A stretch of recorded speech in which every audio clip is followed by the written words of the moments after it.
Cette semaine, dans Chemin de Traverse, je vous emmène à la rencontre de Dominique Biot. Dominique est un fou de palmier qu'il acclimate dans son jardin de Mortagne-sur-Sèvre.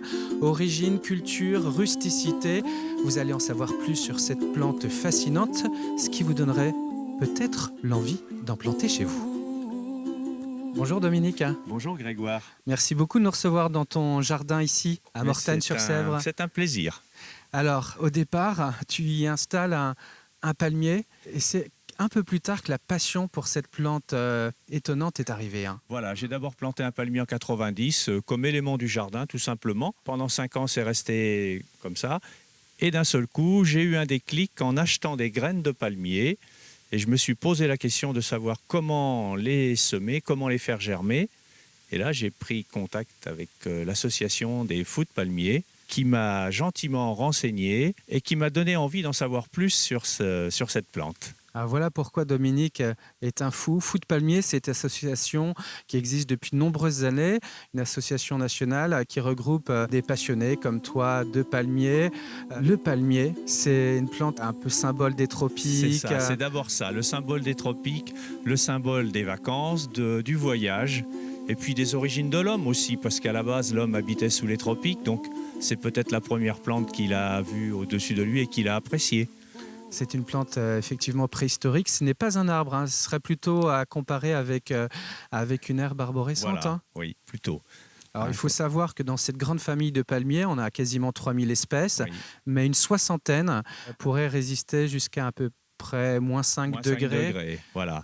Alors dans la soixantaine, il y en a beaucoup qui sont sur le pourtour méditerranéen. Et que serait la Côte d'Azur sans ces palmiers? Exactement, oui. Alors ici, en Vendée, à Mortagne-sur-Sèvre, il est un peu plus difficile d'acclimater des palmiers que sur la côte vendéenne. Il fait plus froid. Il fait plus froid. Nous sommes dans le bocage vendéen. Mortagne a une altitude moyenne de 100-120 mètres. Donc déjà, les hivers sont plus rudes. Il faut en tenir compte. Les gelées sont plus fortes. Il y a 3-4 degrés de différence avec la côte. Donc c'est beaucoup pour la résistance au froid des palmiers. Alors si tu veux bien nous donner quelques conseils, parce que vous connaissez probablement ces palmiers qu'on croise ici ou là, qui sont ces fameux palmiers de Chine appelés... le Trachycarpus fortunei. Voilà, alors lui c'est le plus rustique. C'est le plus rustique, c'est le plus facile. Voilà, c'est le plus facile. Mais il faut commencer par ce palmier, parce qu'il sert de base dans un jardin et c'est un palmier dont on est sûr de la résistance. Moins 18, moins 18, voilà, oui, dans les conditions optimum, moins 18. Et moi, je préconise de le planter en groupe, par 4 ou par 5. C'est tout de suite plus sympa et j'ai l'impression qu'il pousse mieux. Voilà, il y a un effet de luxuriance. Oui. Alors, petite astuce pour ceux qui nous regardent, pour leur donner un côté encore plus exotique, ce que tu as fait, tu leur as enlevé le crin. Voilà. Pour lui donner sur son stipe, l'équivalent du tronc pour un arbre, un air un peu plus cocotier. Un peu plus cocotier, voilà. J'ai simplement dénudé la partie bien lignifiée du palmier, le cœur étant là-haut, donc il n'y a aucun risque pour le cœur. On commence déjà à partir du bas. On commence à partir du bas, c'est le plus difficile. Il faut commencer, il faut faire une taille, comme on dit en Vendée, et ça c'est difficile de démarrer. Mais après, c'est très simple.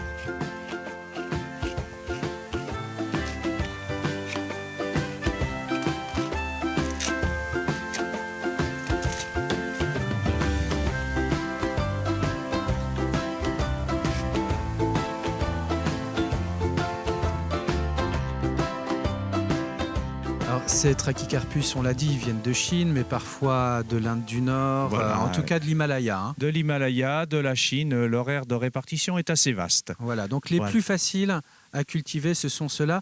Si tu veux nous emmener un peu oui, alors maintenant voyager. Je vais vous faire voyager, je vais vous emmener au Chili. C'est un palmier qui s'appelle le Jubéa du Chili. Il vient donc du Chili. Alors lui, il a un stipe assez énorme, hein. Il a un stipe énorme. Là encore, c'est un palmier qui a 25 ans. Il n'a pas encore son diamètre définitif. C'est une croissance très lente. C'est pour ça qu'il faut être très patient. Mais une bonne rusticité. Une bonne rusticité. Il peut tenir adulte jusqu'à moins 15 degrés. À ce stade-là, je pense qu'il peut tenir moins 10, moins 12. Voilà. Il faut savoir que dans la famille des palmiers, nous avons des frondes palmées, comme les palmiers de Chine qu'on a vus, Palmé, c'est-à-dire comme la main, et des frondes pennées, peiné, comme celui-ci. en forme voyez. de plume, arête de poisson. Voilà.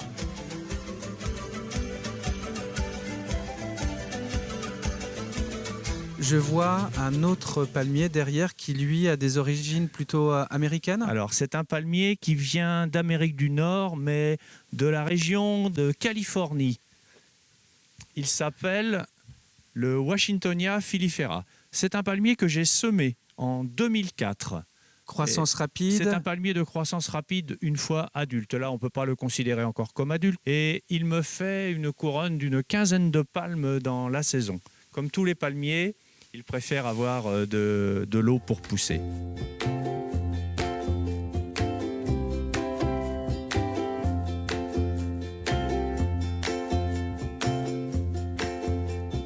Dominique, on dit qu'un palmier ne cache jamais la vue, il la divise. Ce que tu aimes par-dessus tout chez les palmiers, c'est leur beauté, j'imagine. Oui, c'est la beauté des palmes, la beauté du tronc. J'aime beaucoup aussi le bruissement des palmes dans le vent, l'été, l'hiver. Même l'hiver, ils apportent une certaine chaleur, je trouve. Ta passion, Dominique, elle t'a emmené à créer toi-même avec de la mosaïque ce dessin au fond de la piscine. Cette passion, vraiment, elle t'a permis d'en planter pas mal ici dans ce jardin. Oui. Ça te permet de voyager aussi. Ça permet de voyager. Voilà, quand je suis dans mon jardin, je voyage. Alors, si tu veux bien, on va s'évader un peu. Je te suis. On a dans la famille des palmiers le sabal. Ah oui, le sabal. À droite. C'est un palmier très peu planté parce que il est très lent à pousser. Donc les gens désespèrent un peu quand ils ont un sabal dans leur jardin. Avec des sacrées Mais palmes, il a des hein. palmes magnifiques. Voilà. Par contre, pour avoir un sujet comme ça, il faut attendre une vingtaine d'années. Et aussi, il faut très bien choisir l'emplacement. C'est des palmiers qui réclament beaucoup de chaleur, beaucoup d'eau et qui détestent le vent.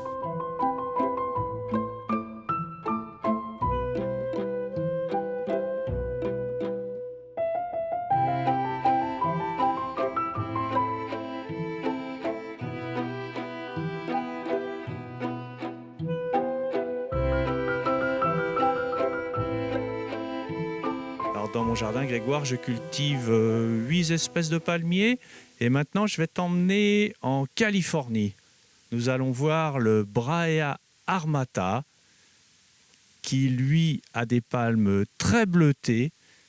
Il nous vient de Californie du Sud. C'est un palmier qui aime la chaleur, qui aime l'humidité en été, qui aime beaucoup l'eau l'été. Les racines sont très profondes dans son habitat naturel. Il va chercher l'eau à 20 mètres de profondeur s'il a besoin. Le froid ne le gêne pas jusqu'à moins 10, moins 12 degrés, mais il déteste l'humidité. Alors certains se demandent peut-être si l'hiver, tu les protèges avec ces fameux voiles d'hivernage. Ça dépend des variétés. Alors, pour bluffer, je pourrais te dire non, je ne protège rien, mais c'est pas vrai. Quand vraiment il fait froid, mon jardin devient quand même quelque chose qui n'est pas très beau à voir. J'ai des couvertures sur certaines plantes. Alors, à ce stade-là, on peut protéger un palmier. Après, quand ils arrivent au stade comme le jubéa ici, on ne peut plus rien faire à part une prière. Mais bon, déjà, à ce stade-là, ils sont beaucoup plus résistants. Mais c'est quand même petit qu'il faut les protéger, car c'est comme les enfants des êtres humains. C'est les jeunes qui sont les plus sensibles au froid. Oui, il faut leur donner beaucoup d'amour. Voilà, beaucoup d'amour. Les premières années Les surtout. premières années, oui. Puis après, Voilà. ils font leur vie. Ils font leur vie, ils s'adaptent, oui, à l'environnement et puis la croissance s'accélérant, leur robustesse aussi va de pair avec cette croissance. Les palmiers, tu conseilles plutôt de les planter petits ou déjà assez grands? Alors, si on veut avoir un bel effet tout de suite, il est tentant de planter un palmier assez grand. Mais il faut savoir qu'un petit palmier deviendra plus beau qu'un palmier planté grand. Il n'a pas le traumatisme de la transplantation. Dominique, depuis, je crois, une dizaine d'années, on a le cousin du fameux Trachycarpus fortunei qui est celui-ci et qui a quelques atouts. Oui. C'est d'être à la fois aussi rustique, à peu près moins 18, mais de beaucoup mieux résister au vent parce que ces palmes sont plus rigides, hein, c'est ça? Ces palmes sont beaucoup plus rigides parce que les segments sont beaucoup moins longs, beaucoup plus larges et plus raides. Il n'a pas ce port pleureur que peut avoir le Trachycarpus fortunei. Et lui, Donc, il s'appelle comment? c'est le Trachycarpus wagnerianus. Alors c'est un palmier qui n'a jamais poussé dans la nature.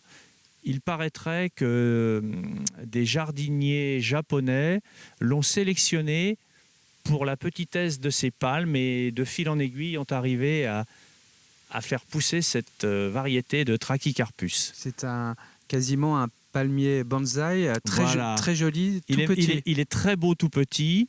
Il est beau à ce stade-là. Moi, franchement, arrivé à ce stade-là, je le trouve moins joli. Il commence un petit peu trop à ressembler à son cousin, le Trachycarpus fortunei. Mais bon, il garde quand même des palmes encore relativement petites. Mais c'est à ce stade-là qu'il est le plus joli, je pense. Alors Dominique, le palmier, c'est un incontournable de tout jardin exotique, mais c'est aussi une plante que l'on peut mélanger avec d'autres Voilà. végétaux exotiques aussi, comme ici, tu en as pas mal dans ton jardin. Voilà, j'ai remarqué que le palmier s'associait très bien avec de nombreuses plantes exotiques et qu'il ne faut pas avoir peur de l'intégrer dans des fonds de végétaux. Et vraiment, le palmier est mis en valeur et met en valeur aussi les autres plantes. Alors pour ceux qui souhaiteraient en savoir un peu plus et visiter par exemple des jardins de palmiers, il y a cette association dont on parlait, l'association Foot Palmier. Voilà. Par exemple en Vendée, on a des jardins comme ça amateurs de palmiers ici ou là. L'association, elle est basée à Nantes. Enfin, il suffit de se connecter sur Internet. Voilà, nous avons une antenne de l'association dans la région nantaise, oui. L'association elle-même est basée à Hyères-les-Palmiers, dans le sud de la France. Mais nous sommes très actifs dans la région des Pays de Loire et c'est vrai que vous pouvez nous rejoindre dans notre association Foot Palmier parce que vraiment, il y a des beaux jardins à visiter. On fait des belles rencontres avec des passionnés et ça donne envie de jardiner et ça nous pousse dans nos retranchements et voilà, vive le jardinage. Merci en tout cas Dominique pour cette visite et puis de nous avoir transmis l'amour pour ces belles plantes que sont les palmiers. Merci beaucoup. Et puis quant à nous, on se retrouve naturellement très bientôt pour un autre numéro de Chemin de Traverse.